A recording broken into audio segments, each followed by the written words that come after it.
Hello दोस्तों, आप लोगों का स्वागत है स्टडी मैथ आईक्यू में। दोस्तों, आज हम पढ़ाएंगे आप लोगों को त्रिभुज, जो आपके सभी एग्जाम के लिए बहुत ही उपयोगी होगा। सच कह रहे हैं, हम आपको ये ज्योमेट्री में जो त्रिभुज पढ़ाएंगे ना, अंत देखेंगे तो बहुत ही मजा पाएंगे। तो आइए चलते हैं इस टॉपिक की ओर, जो हमारा होगा त्रिभुज का ये पार्ट 1 होगा। त्रिभुज का ये पार्ट 1 होगा। तो हम सबसे पहले आते हैं, त्रिभुज होता क्या है इसके बारे में जान लेते हैं। ठीक, एक हम बनाएंगे त्रिभुज, इसको मानेंगे ए, इसको मानेंगे बी, इसको मानेंगे सी। ठीक, ये होता है त्रिभुज। अब त्रिभुज की परिभाषा क्या होती है इसको जान लेते हैं। एक भुजा ये होती है, एक भुजा ये होती है, एक भुजा ये होती है, अर्थात 3 भुजा होती है। तो हम कह सकते हैं कि 3 भुजाओं से घिरी हुई आकृति को त्रिभुज कहते हैं। तो एक भुजा ए बी, एक भुजा बी सी और एक भुजा सी ए, तो ये 3 भुजाओं से घिरी हुई आकृति को त्रिभुज कहते हैं।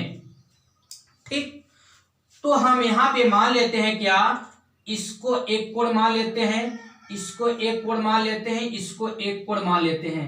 क्योंकि मैंने इसके पहले वाले वीडियो में जब मैंने पढ़ाया था ज्योमेट्री के दिखाया था कोण में, तो मैंने कोण का परिभाषा बताया था। जब 2 रेखा आपस में प्रतिच्छेद करती हैं, तो जहां पर प्रतिच्छेद होता है तो वह उभयनिष्ठ बिंदु कोण कहलाता है।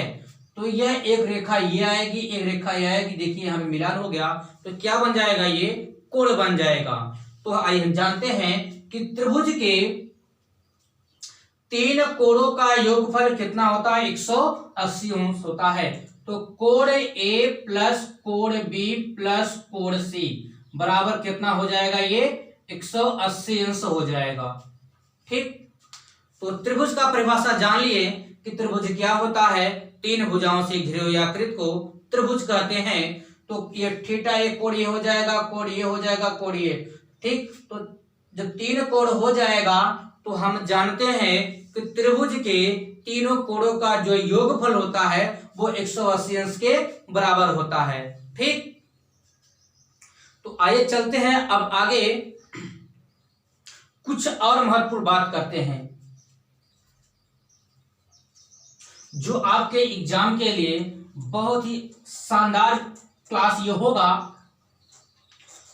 हमारा आपसे निवेदन है, प्लीज हमारे चैनल को सब्सक्राइब एंड लाइक जरूर कर दीजिए। तो आइए चलते हैं, क्या टॉपिक आ रहा है। मान लीजिए अगर एक त्रिभुज है, ये A B C, A B C एक त्रिभुज है और इस भुजा बीसी को हम आगे डी तक बढ़ा दे रहे हैं ना। एक त्रिभुज ए बी सी है, इस बीसी वाले भुजा को हम आगे डी तक बढ़ा दे रहे हैं। तो हम जानते हैं कि त्रिभुज के 2 अंतःकोणों का योग, त्रिभुज के 2 अंतःकोणों का योग तीसरे कोण वाह्य कोण के बराबर होता है। तो कहने का मतलब क्या हो जाएगा, ये तीसरा कोण ये हो जाएगा। ठीक, तो हम देखते हैं यह कोण और यह कोण, तो कोण ए प्लस कोण बी वाय कोण ए सी डी के क्या हो जाएगा, ये बराबर हो जाएगा ना। कोण ए प्लस कोण बी बराबर का हो जाएगा कोण ए सी डी। तो मतलब कोई त्रिभुज होगा, अब उसमें एक भुजा को आगे बढ़ा देंगे तो अगला बाह्य कोण एक बन जाएगा। तो इसमें हो जाएगा त्रिभुज के 2 अंतःकोणों का योग एक बाह्य कोण के योग बराबर होता है। ठीक, तो ये हमारा क्या था, ये प्रमेय दूसरा था। ये क्या था, ये प्रमेय क्या था, ये दूसरा प्रमेय था। ठीक, जो ये प्रमेय था ये दूसरा प्रमेय था। तो आइए चलते हैं अब तीसरे प्रमेय की ओर। तीसरा प्रमेय क्या कह रहा है, तो इसमें कुछ और देख लेते हैं। तो मतलब इसमें कोण ACD बड़ा होगा किससे, कोण B से भी बड़ा होगा, और क्या हो जाएगा इसमें, कोण ACD बड़ा होगा किससे, कोण AC बड़ा हो जाएगा। तो आइए चलते हैं अब हम प्रमेय तीसरे की ओर। प्रमेय तीसरा क्या कह रहा है, प्रमेय तीसरा क्या कह रहा है, इसके बारे में जान लेते हैं। ठीक, अगर एक त्रिभुज है, क्या, अगर एक त्रिभुज है ABC, अगर एक त्रिभुज ABC है और इसमें दो कोण क्या होते हैं, समद्विभाजित होते हैं, और वो भी अंदर की तरफ। ठीक, जो ये दो कोण होंगे समद्विभाजित होंगे अंदर की तरफ, तो यहां क्या बन जाएगा, एक बिंदु बन जाएगा O। ठीक, तो एक त्रिभुज ABC होता है, उसमें दो कोण क्या होते हैं, समद्विभाजित होते हैं। इसका अर्थ क्या होता है, जो वह कोण होता है वो दो भागों में बढ़ जाता है। समद्विभाजक का मतलब दो भागों में बढ़ जाना समान रूप से। ठीक, तो यह सब दो कोण एक तीसरे कोण के समकोण प्लस आधे कोण के बराबर होता है। ठीक, तो क्या हो जाएगा ये देखते हैं। इसका जो फार्मूला बनता है, कोण BOC, कोण BOC बराबर 90 अंश प्लस कोण BAC बाई 2, कोण BAC बाई 2। ये हमारा क्या बन जाएगा, एक सूत्र बन जाएगा। जब आंतरिक समद्विभाजित होता है, जब आंतरिक समद्विभाजित होता है। ठीक, देख लीजिए यह क्या हुआ है, अंदर की तरफ क्या हुआ है, ये समद्विभाजक हुआ है अंदर की तरफ। ठीक, तो इसके लिए फार्मूला हो जाएगा कोण BOC बराबर 90 अंश प्लस कोण BAC बाई 2। यह होता है क्या, 90 अंश प्लस कोण A बाई 2 भी होता है। ठीक दोस्तों, आइए चलते हैं अब प्रमेय चौथे की ओर। प्रमेय चौथा क्या कह रहा है,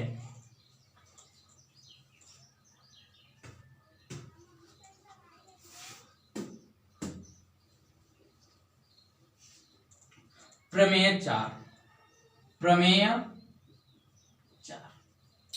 अब प्रमेय 4 करे क्या कहेगा, तो तीसरा प्रमेय जो था वो आंतरिक समद्विभाजित करता था दो कोणों को। अब ये जो प्रमेय चौथा है क्या करेगा, ये बाह्य समद्विभाजित करेगा दो कोणों को। आइए देखते हैं। यह एक त्रिभुज है ABC। ठीक, तो इसमें हम ये बाहर की तरफ क्या करेगा, ये समद्विभाजित करेगा बिंदु O पर। ठीक, और इस भुजा को हम आगे इधर बढ़ा दे रहे हैं, इसको आगे इधर बढ़ा दे रहे हैं।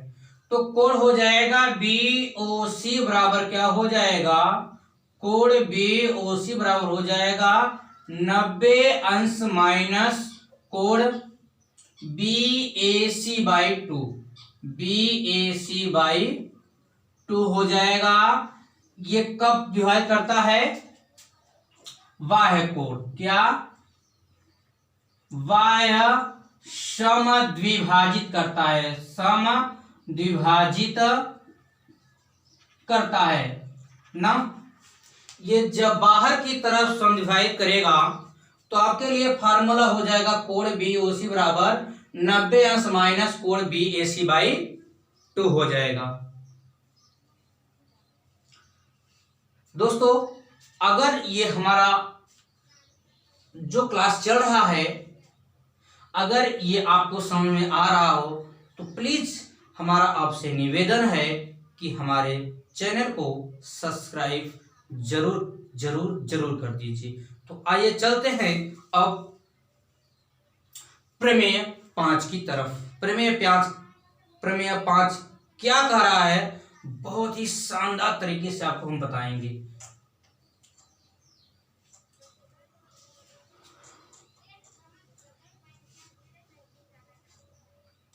प्रमेय 5 क्या कह रहा है? प्रमेय 5 वह है जो आंतरिक समद्विभाजित करेगा और वायवी समद्विभाजित करेगा। ठीक, तो ये आइए देखते हैं। एक त्रिभुज ये है ए बी सी, ये अंदर की तरफ क्या कर दिया, समद्विभाजित कर दिया, मैंने इसको मान दिया P, और ये बाहर की तरफ समद्विभाजित करेगा, इसको मान दिया मैंने Q, इसको मैंने आगे की तरफ ऐसे बढ़ा दिया। तो प्रिय विद्यार्थियों, जब कोई त्रिभुज हो वो आंतरिक समद्विभाजित करे और बाह्य समद्विभाजित करे तो उन आंतरिक और बाह्य कोणों का जो योगफल होता है वो 180 अंश के बराबर होता है, अर्थात समपूरक होता है। तो कोण P प्लस कोण Q बराबर क्या हो जाएगा, 180 अंश हो जाएगा। ठीक दोस्तों, अगर इतना समझ आया हो तो हम मिलेंगे अगले वीडियो में। आज के लिए इतना ही। Thank you.